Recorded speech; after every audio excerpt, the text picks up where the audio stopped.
Isang mapagpalang araw po sa inyong lahat at purihin ang Panginoon Diyos sa kanyang kabutihan at kagandahang loob sa atin.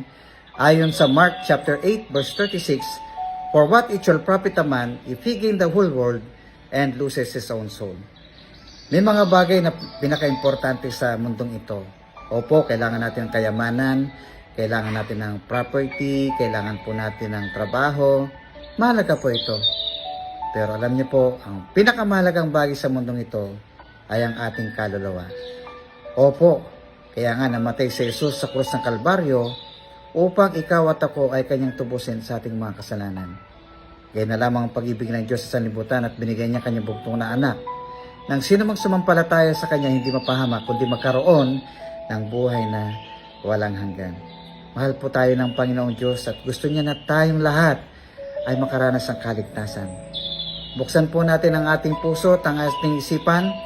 Tanggapin si Jesus bilang Panginoon at tagapagligtas ng ating buhay. Panginoong Diyos, dalangin po namin na ikaw ang siyang maghari sa aming buhay.